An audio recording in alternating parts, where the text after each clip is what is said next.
And welcome to complete course destination. तो दोस्तों, जैसे कि हम सबको मालूम है कि हम लोग अपनी पिछली क्लास के अंदर क्लास 9 के चैप्टर 5 को पूरी तरह से कंप्लीट कर चुके थे। हम लोगों ने 5 चैप्टर को डीपली डिस्कस किया है, जिसका नाम क्या था? The fundamental unit of life. तो इस चैप्टर को हम लोगों ने अच्छे से डिस्कस किया अपने कुछ क्लासेस के अंदर। तो आज की क्लास के अंदर हम लोग इस पूरे चैप्टर के कुछ 15-20 मिनट के अंदर रिवीजन कर लेंगे, जिसके अंदर हम लोग देख लेंगे इस चैप्टर के अंदर हम लोगों ने पढ़ा क्या क्या है। ठीक है, तो कुछ 15-20 मिनट के अंदर माइंड मैप के थ्रू हम लोग पूरे चैप्टर को डिस्कस कर लेंगे। तो अगर आपको इस चैप्टर को डीपली डिस्कस करना है, डीपली पढ़ना है, तो आप ये पिछली कुछ क्लासेस के अंदर देख सकते हैं, डीपली इस चैप्टर को पढ़ सकते हैं। लेकिन आज की क्लास के अंदर हमारी रिव्यू क्लास है, तो हम लोग इस क्लास के अंदर क्विकली रिवीजन करेंगे कुछ 15-20 मिनट के अंदर। तो चलो शुरू करते हैं बिना टाइम वेस्ट करते हुए। लेकिन हाँ, जो लोग भी इस क्लास को देख रहे हैं, लाइक शेयर सब्सक्राइब करना मत भूलिएगा, लाइक शेयर सब्सक्राइब जरूर कर दीजिएगा। तो चलो शुरू करते हैं अपनी क्लास को। चैप्टर का नाम था the fundamental unit of life. तो हमने क्या देखा था? This whole chapter is all about cell and cell organelles, है ना। ये पूरा चैप्टर किसके बारे में? सेल्स के बारे में एंड सेल ऑर्गेनल्स के बारे में है। सो सेल्स क्या होते हैं? सबसे पहला क्वेश्चन था इस चैप्टर के अंदर कि सेल्स क्या होते हैं, व्हाट आर सेल्स। तो cell is the structure, basic structure and functional unit of life. Basic structural and functional unit of life. जितने भी ऑर्गेनिजम्स है किनसे बने हुए हैं? सेल से बने हुए हैं। ये हम लोगों ने इस चैप्टर के अंदर पढ़ा था। तो सेल्स क्लियर हो गया। What are cells? Cells is the basic structural and functional unit of life. अब कभी आपसे सेल्स की डेफिनेशन पूछी जाएगी तो आप इसे दे सकते हैं इजीली इसका जवाब। ठीक है, उसके बाद देखिए हमने क्या देखा था कि जो सेल्स होते हैं सारे ऑर्गेनिज्म सेल से बने हुए हैं। ओके, सारे ऑर्गेनिज्म सेल से बने हुए हैं, पर कुछ ऐसे ऑर्गेनिजम्स हैं जो कि एक सिंगल सेल से बन जाते हैं। एक सिंगल सेल पूरे ऑर्गेनिज्म को बना देता है। तो ऐसे ऑर्गेनिजम्स जो एक सिंगल सेल से बन जाए उन्हें क्या कह दिया जाता है? उन्हें कह दिया जाता है unicellular organisms. So what are unicellular organisms? A single cell constitute the whole organism. एक सिंगल सेल पूरे ऑर्गेनिज्म को कॉन्स्टिट्यूट कर रहा है, उसे कह दिया जाएगा यूनिसेलुलर ऑर्गेनिजम्स। ओके, जैसे कि हमारा अमाइबा। अमाइबा क्या है? एक सिंगल सेल ऑर्गेनिज्म है, इसलिए उसको क्या कह दिया जाएगा? Unicellular organism. उसी की तरह हमने देखा कि एक सेल से बने हुए ऑर्गेनिजम्स को कह देते हैं यूनिसेलुलर। मतलब कुछ ऐसे ऑर्गेनिजम्स भी होते हैं जो कि सिर्फ एक सेल से नहीं बल्कि बहुत सारे सेल से मिलकर बने होते हैं। ओके, उनकी बॉडी बहुत सारे सेल से मिलकर बनी होती है, और ऐसे ऑर्गेनिजम्स को क्या कह दिया जाता है? Multi cellular organisms. अब जो डिफरेंट सेल्स मिलकर बनाएंगे एक पूरे ऑर्गेनिज्म को, तो ये जो सेल्स होंगे ना, इनके डिफरेंट फंक्शंस भी होंगे, और उसी के साथ साथ ये जो डिफरेंट फंक्शंस करेंगे डिफरेंट पार्ट, बॉडी के डिफरेंट पार्ट्स में। ठीक है, इन्हें कह दिया जाएगा मल्टी सेलुलर ऑर्गेनिज्म। अगर इनके हम लोग एग्जांपल्स ले ले तो क्या एग्जांपल आ जाएंगे मल्टी सेलुलर ऑर्गेनिजम्स की? Plants and animals are the multi cellular organisms, जो कि बहुत सारे ऑर्गेनिज्म से मिलकर बने हुए हैं। ठीक है, और हर किसी सेल, बहुत सारे सेल से मिलकर बने हुए हैं, और हर किसी सेल का अपना डिफरेंट फंक्शन होगा डिफरेंट बॉडी के पार्ट के अंदर। ओके, यहां तक तो हमारा कंप्लीट हो जाता है multi cellular organisms and unicellular organisms. ठीक है, तो उसके बाद क्या आ जाते हैं? हमारे जो सेल्स होते हैं 2 टाइप्स के होते हैं। Okay, cells are of 2 type. One is prokaryotic cell, another is eukaryotic cell. Okay, cell कितने टाइप के हैं? 2 टाइप के हैं। एक प्रोकैरियोटिक सेल, दूसरा यूकैरियोटिक सेल्स। यहां तक क्लियर है? अब प्रोकैरियोटिक सेल क्या होता है, यूकैरियोटिक सेल क्या होता है, ये अभी हम लोग देखेंगे नहीं। ये हम लोग थोड़े से कॉन्सेप्ट को जब डीपली डिस्कस कर लेंगे, उसके बाद जानेंगे कि प्रोकैरियोटिक सेल क्या होती है, यूकैरियोटिक सेल क्या होते हैं। ओके, तो चलो देखो हमने क्या देखा? Multi cellular organism, unicellular organism. अब देखो जो सेल्स हैं हमारे मल्टी सेलुलर ऑर्गेनिज्म की बात कर लेते हैं। उनके अंदर जो सेल्स हैं वो एक दूसरे से अलग हैं। एक सेल दूसरे से अलग होता है। ठीक है, अब मतलब कि जो सेल है, सेल की एक कवरिंग होती है। ठीक है, सेल के बाहर एक जो है कवरिंग होती है जो कि उसको बचा के रखती है सराउंडिंग से जो है अलग करके रखती है। उसको क्या कह दिया जाता है? प्लाज्मा मेम्ब्रेन और cell membrane. So what is plasma membrane और सेल मेम्ब्रेन? इसको प्लाज्मा मेम्ब्रेन भी कह सकते हैं, सेल मेम्ब्रेन भी कह सकते हैं। सो what is plasma membrane? It is the outermost covering of the cell. It is the outermost covering of the cell that is composed of protein and lipids. ये बात ध्यान से सुनिएगा। It is composed of what? Proteins and lipids. ये बात ध्यान रखिएगा कि जो हमारी प्लाज्मा मेम्ब्रेन होती है किससे बनी होती है? प्रोटीन्स एंड लिपिड से बनी होती है प्लाज्मा मेम्ब्रेन। तो प्लाज्मा मेम्ब्रेन का काम क्या है? ये सेल है हमारा, मान लीजिए सेल के चारों ओर एक मेम्ब्रेन है, ठीक है, चारों ओर एक मेम्ब्रेन है जिसको हम लोग प्लाज्मा मेम्ब्रेन कह देते हैं। इसका क्या काम होता है? सेल के अंदर जितना भी मटेरियल है उसको सराउंडिंग से अलग रखना, ठीक है। सेल के अंदर जितना भी मटेरियल है उसको सराउंडिंग के जितने भी एनवायरमेंट के अंदर चीजें उससे अलग रखना, सेपरेट करके रखना, इसी को हम लोग बोल देते हैं प्लाज्मा मेम्ब्रेन के फंक्शंस। अब देखो प्लाज्मा मेम्ब्रेन क्या होता है? सेमी परमिएबल मेम्ब्रेन होती है। क्या होती है? सेमी परमिएबल मेम्ब्रेन होती है, मतलब it permits the entry and exist of some materials. कुछ ही मटेरियल्स को एंट्री देती है और कुछ ही मटेरियल्स को एग्जिस्ट देती है हमारी सेमी परमिएबल मेम्ब्रेन। कौन? Plasma membrane. ओके, यहां तक क्लियर हो गया। प्लाज्मा मेम्ब्रेन क्या थी? सेल की आउटर मोस्ट कवरिंग थी, ठीक है, सेल की आउटर मोस्ट कवरिंग थी जो कि प्रोटीन्स एंड लिपिड से मिलकर बनी हुई थी। एंड वो क्या थी? सेमी परमिएबल थी। कुछ चीजों को ही अंदर आने देती है, कुछ चीजों को ही बाहर जाने देती है। एंड उसी के साथ साथ इसका फंक्शन क्या था? सेल के अंदर के मटेरियल को सराउंडिंग से सेपरेट करके रखना। ये हमारी प्लाज्मा मेम्ब्रेन का काम था। अब प्लाज्मा मेम्ब्रेन देखें तो प्लाज्मा मेम्ब्रेन के अंदर हम लोगों ने दो प्रोसेसेस को डिस्कस किया था, that is diffusion and osmosis, ठीक है। डिफ्यूजन को भी डिस्कस किया था, ऑस्मोसिस को भी डिस्कस किया था। अब जो हमारा डिफ्यूजन का प्रोसेस है ये किस तरह से सेल के अंदर हेल्पफुल होता है? हमने देखा था कि जो डिफ्यूजन होता है उसके अंदर, उसकी वजह से सेल के अंदर से गैसेस जो है ट्रांसफर कर सकती हैं। गैसेस का ट्रांसफर कौन से प्रोसेस से होता है? By the process of diffusion in cell. Cell के अंदर डिफ्यूजन के प्रोसेस से जो गैसेस है उसकी एक्सचेंज होता है, ठीक है। तो सेल गैसेस कैसे एक्सचेंज करते हैं? अगर कोई पूछे क्वेश्चन तो किस तरह से सेल गैसेस को एक्सचेंज करते हैं? Bye the process of diffusion. तो डिफ्यूजन एक्चुअली होता क्या है? What is diffusion? Movement of substance across plasma membrane from region of high concentration to region of low concentration। किस तरीके से डिफ्यूजन के प्रोसेस में क्या होता है? कोई भी ऑब्जेक्ट्स की मूवमेंट होती है हाई कंसंट्रेशन से लो कंसंट्रेशन की तरफ, ठीक है। हाई कंसंट्रेशन से रीजन ऑफ हाई कंसंट्रेशन से रीजन ऑफ लो कंसंट्रेशन की तरफ चीजें जो है मूव कर रही हैं, इसी को बोल दिया जाता है डिफ्यूजन।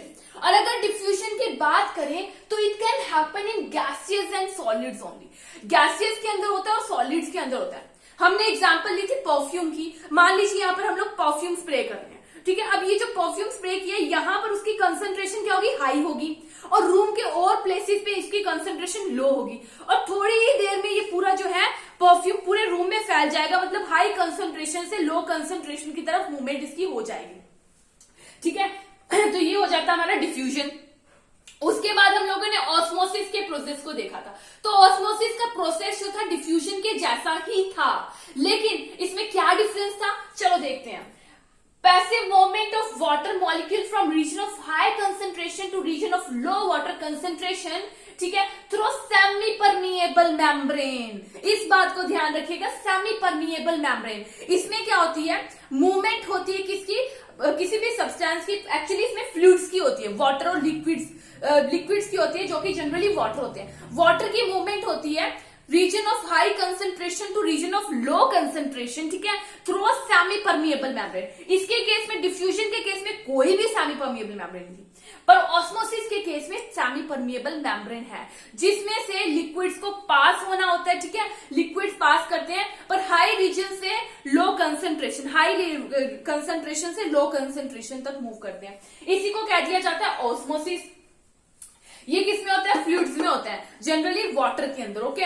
अब इस पूरे के बेस पे हम लोगों ने क्या डिस्कस किया था? 3 टाइप के सॉल्यूशंस को डिस्कस किया था, that were hypertonic solution, hypertonic solution, isotonic solution. हम लोगों ने 3 टाइप के सॉल्यूशंस के बारे में डिस्कशन की थी, hypertonic solution, hypertonic solution and isotonic solution. तो हाइपोटोनिक सॉल्यूशन क्या थे? ऐसे सॉल्यूशंस जिसके अंदर, मान लीजिए कोई सॉल्यूशन है, हम लोगों ने उसके अंदर क्या डाल दिया? सेल डाल दिया। अब ऐसे सॉल्यूशंस होंगे जिसके अंदर सेल्स, वाटर के अंदर, सॉरी, जो हमारा सॉल्यूशन होगा उसके अंदर वाटर की कंसंट्रेशन सेल से ज्यादा होगी। सॉल्यूशन के अंदर वाटर की कंसंट्रेशन सेल से ज्यादा होगी, जिसकी वजह से क्या होगा? ऑस्मोसिस के प्रोसेस में क्या होता था? हाई कंसंट्रेशन से लो कंसंट्रेशन तक की फ्लूइड जो है मूव करता था। अब जो फ्लूइड होगा, वाटर होगा, वो बाहर से, जो बाहर का सराउंडिंग है सॉल्यूशन, उससे सेल के अंदर जो है मूव करना शुरू कर जाएगा, क्योंकि सेल के अंदर कंसंट्रेशन क्या है? लो है। अब लो कंसंट्रेशन में जब वो मूव करेगा तो हमारा सेल जो है स्वेलो करना शुरू कर जाएगा। क्या होगा? सेल जो है स्वेलो करना शुरू हो जाएगा। ठीक है, तो हमारा हाइपोटोनिक सॉल्यूशन क्या होता है? जिसके अंदर सेल जो है स्वेलो कर जाता है बिकॉज उसके एनवायरमेंट में ज्यादा कंसंट्रेशन है वाटर की और उसके अंदर कम कंसंट्रेशन है वाटर की, तो जो वाटर है आउटसाइड से इनसाइड की तरफ मूवमेंट करेगा। ठीक है, ये हो गया हमारा हाइपोटोनिक सॉल्यूशन। इसके बाद आ जाता है हमारा हाइपरटोनिक सॉल्यूशन। तो क्या होता है हाइपरटोनिक सॉल्यूशन? जिसके अंदर जो हमारी सॉल्यूशन है उसके अंदर वाटर की कंसंट्रेशन कम होगी और जो हमारा सेल है, सेल के अंदर वाटर की कंसंट्रेशन ज्यादा होगी। अब हमने क्या पढ़ा है? हायर कंसंट्रेशन से लो कंसंट्रेशन की तरफ मूवमेंट होगी। तो सेल के अंदर जो वाटर होगा उसकी मूवमेंट शुरू हो जाएगी बाहर की तरफ। तो सेल हमारा क्या कर जाएगा? श्रिंक कर जाएगा। हाइपरटोनिक सॉल्यूशन के अंदर सेल श्रिंक कर जाएगा। अगर आइसोटोनिक सॉल्यूशन की बात करें तो यहां पर क्या होगा? वाटर की कंसंट्रेशन बाहर और अंदर, सेल के अंदर और सेल के बाहर सॉल्यूशन में दोनों में सेम होगी, जिसकी वजह से ना तो वाटर बाहर की तरफ मूव करेगा ना ही वाटर अंदर की तरफ मूव करेगा और जो हमारा सेल होगा वो कैसा रहेगा? वैसा का वैसा ही रहेगा, उसके अंदर कोई भी चेंज नहीं आएगी शेप में। ठीक है, तो ये बात हो जाती है हमारी पूरी प्लाज्मा मेम्ब्रेन की, डिफ्यूजन की, ऑस्मोसिस की। ठीक है, उसके बाद हमने डिस्कस किया था about cell wall. Cell wall क्या होती है? तो देखो सेल वॉल क्या होता है? Outer most layer of a plant cell. Plants के सेल की आउटर मोस्ट लेयर को क्या कह दिया जाता है? सेल वॉल कह दिया जाता है। ठीक है, सेल वॉल किसमें प्रेजेंट रहती है? प्लांट सेल के अंदर प्रेजेंट रहती है। ठीक है, उसी की वजह से प्लांट्स हार्ड होते हैं बिकॉज ये बहुत ज्यादा हार्ड होती है, रिजिड होती है। प्लांट जो हमारी सेल वॉल होती है, सेल वॉल कैसी होती है? रिजिड होती है, जिसकी वजह से हमारे प्लांट्स कैसे रहते हैं? रिजिड रहते हैं, एक जगह पर खड़े रहते हैं, बहुत कठोर होते हैं। ठीक है, अगर हम बात करें तो it is made up of cellulose. Cellulose से बनी हुई होती है एंड ये फ्रीली परमिएबल होती है। मतलब it is like a temple, कोई भी आ सकता है, कोई भी जा सकता है। ठीक है, it is like a temple, कोई भी आ सकता है, कोई भी जा सकता है हमारे सेल वॉल के अंदर because it is freely permeable. लेकिन प्लांट सेल के अंदर आउटर मोस्ट कवरिंग तो हमारी सेल वॉल है। Just immediately after sale wall क्या आ जाएगी? हमारी प्लाज्मा मेम्ब्रेन आ जाती है। यहां से तो कोई भी आ गया सेल वॉल से, लेकिन प्लाज्मा मेम्ब्रेन के पास जाकर रुक जाएंगे। अब इसके अंदर जाना उन्हीं को पास कर पाएंगे जिनको ये अलाउ करेंगे प्लाज्मा मेम्ब्रेन। ठीक है, तो सेल वॉल के बारे में पता चल गया किससे बना होता है? सेलुलोज से। मतलब हमारी प्लाज्मा मेम्ब्रेन बनी होती है प्रोटीन से, लिपिड से, लेकिन हमारी सेल वॉल किससे बनी होती है? सेल वॉल बनी होती है हमारी सेलुलोज से। यहां तक क्लियर है? अब उसके बाद देख लेते हैं साइटोप्लाज्म क्या है। What is cytoplasm? तो जो हमारा सेल है, ठीक है, जो हमारा सेल है उसके अंदर जितना भी जो फ्लूइड कंटेंट होगा उसको क्या दिया जाएगा? साइटोप्लाज्म। ठीक है, तो सेल के अंदर का जितना भी फ्लूइड कंटेंट है उसको क्या दिया जाएगा? साइटोप्लाज्म। एंड साइटोप्लाज्म के अंदर ही डिफरेंट ऑर्गेनल्स जो है वो फ्लोट करती हैं। ठीक है, it is the fluid content inside the plasma membrane, it contains the cell organelle. इसके अंदर ही सेल ऑर्गेनल फ्लोट करने का काम करती है। तो ये हो जाता है हमारा साइटोप्लाज्म। अब देख लेते हैं हम लोग न्यूक्लियस क्या होता है। What is nucleus? तो most conspicuous and largest organelle of eukaryotic cell. ठीक है, अब यहां पर हम लोग यूकैरियोटिक सेल की बात क्यों कर रहे हैं? यहां पर हम लोगों ने यूकैरियोटिक सेल की बात क्यों की है? देखो, जो हम prokaryotic cell and eukaryotic cell को पढ़ रहे थे, यहां पर हमने क्या पढ़ा था? प्लाज्मा मेम्ब्रेन को पढ़ा था, है ना? यहां पर हमने क्या पढ़ा था? प्लाज्मा मेम्ब्रेन को पढ़ा था। अब न्यूक्लियस को पहले डिस्कस कर लेते हैं, फिर हम prokaryotic cell and eukaryotic cell के बारे में पास चलेंगे। तो most conspicuous and largest organelle of a eukaryotic cell known as the director of the cell. हमने क्या देखा था? जो हमारे न्यूक्लियस होते हैं it is the headquarter of the cell. ठीक है, मतलब डायरेक्टर, हेडक्वार्टर होते हैं सेल के, जो भी काम होता है वो इनसे पूछ के होता है। ठीक है, it controls the cellular activities, सारी सेलुलर एक्टिविटीज को ये कंट्रोल करेंगे हमारे न्यूक्लियस। ठीक है, यूकैरियोटिक सेल की सबसे बड़ी ऑर्गेनल मानी जाती है हमारी न्यूक्लियस। एंड न्यूक्लियस क्या होता है? सेल के डायरेक्टर होते हैं, जितनी भी सेलुलर एक्टिविटीज होती है यही कंट्रोल करते हैं। ओके, तो किससे बनी होती है? It is made up of genetic material. इसके अंदर जेनेटिक मटेरियल होता है, न्यूक्लियर मेम्ब्रेन होती है, न्यूक्लियोप्लाज्म होता है एंड न्यूक्लियोल्स होते हैं। यहां पर बात है न्यूक्लियर मेम्ब्रेन की। किसकी बात है? न्यूक्लियर मेम्ब्रेन की। तो देखो, जो न्यूक्लियर मेम्ब्रेन है ना, प्रोकैरियोटिक सेल के अंदर क्या होगा? इसके अंदर न्यूक्लियर मेम्ब्रेन एब्सेंट होंगी। प्रोकैरियोटिक सेल्स के अंदर क्या होते हैं? जो सेल होते हैं हमारे न्यूक्लियस होते हैं, इनका न्यूक्लियर रीजन वेल डिफाइंड नहीं होता, क्योंकि इसके अंदर न्यूक्लियर जो मेम्ब्रेन होती है वो एब्सेंट होती है। प्रोकैरियोटिक सेल्स के अंदर न्यूक्लियर मेम्ब्रेन जो है एब्सेंट होती है, like bacteria, blue green algae examples हो गए। अगर हम यूकैरियोटिक सेल की बात करें तो इसके अंदर एक वेल डिफाइंड न्यूक्लियर रीजन होता है, क्योंकि इसके अंदर एक अच्छी एकदम well defined nuclear membrane present होती है, ठीक है। तो प्रोकैरियोटिक सेल किसको बोल दिया जाता है? जिसका न्यूक्लियर रीजन वेल डिफाइंड नहीं है, जिसके अंदर न्यूक्लियर मेम्ब्रेन मिसिंग है। यूकैरियोटिक सेल जिनके अंदर न्यूक्लियर रीजन वेल डिफाइंड है और न्यूक्लियर मेम्ब्रेन प्रेजेंट है, ठीक है, ये हमारे यूकैरियोटिक सेल्स हो गए।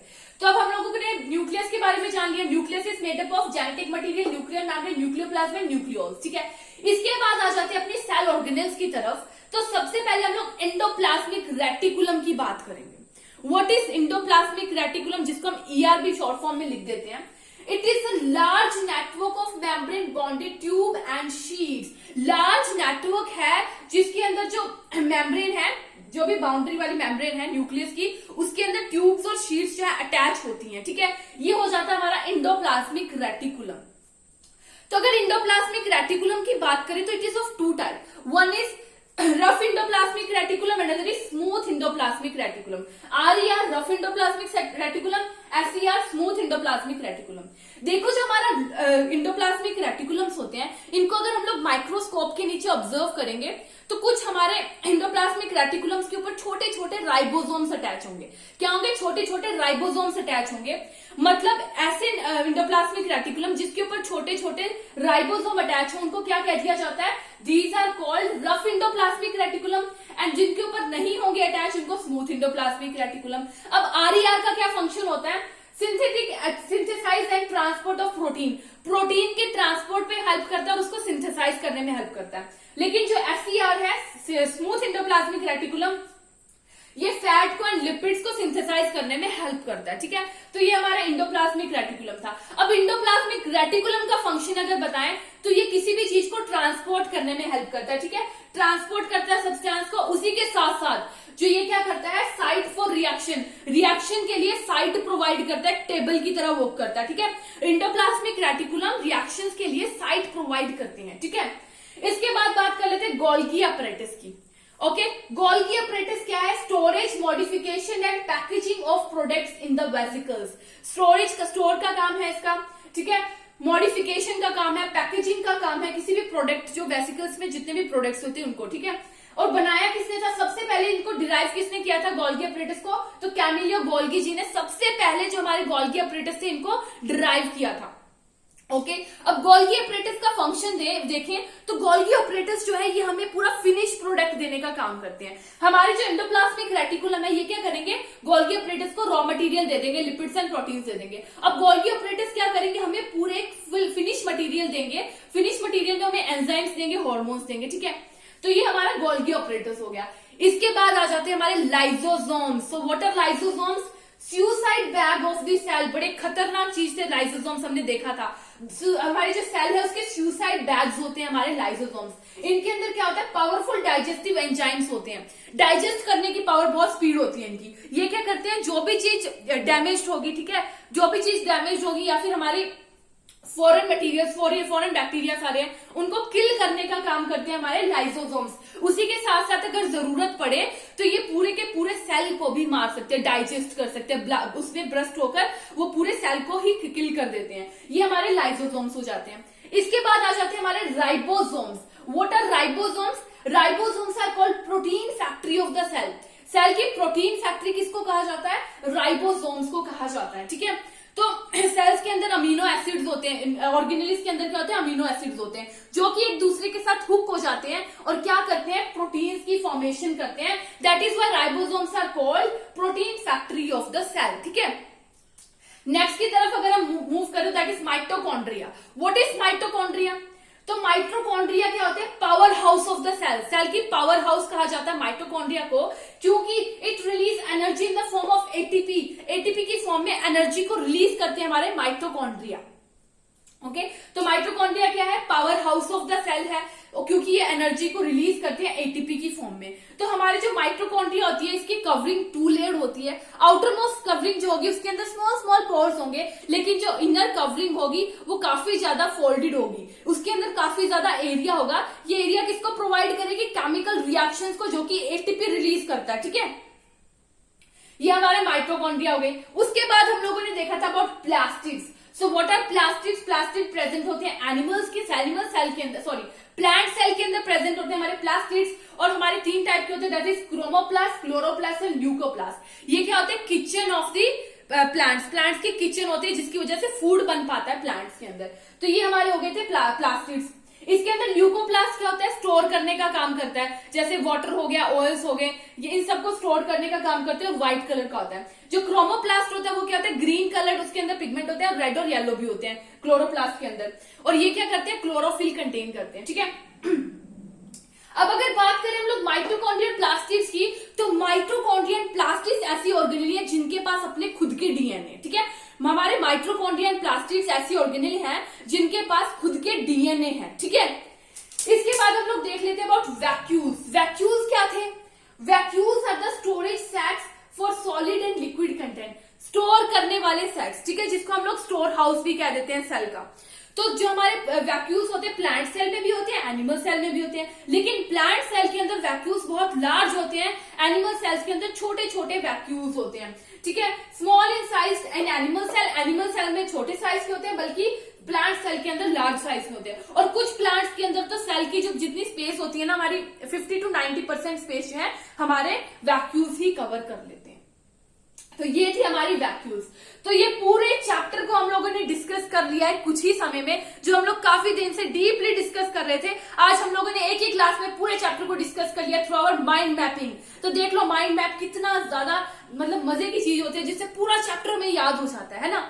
तो कोशिश कीजिए कि क्लास को, पूरे चैप्टर को आप माइंड मैप से याद रखने की कोशिश कीजिए, ठीक है।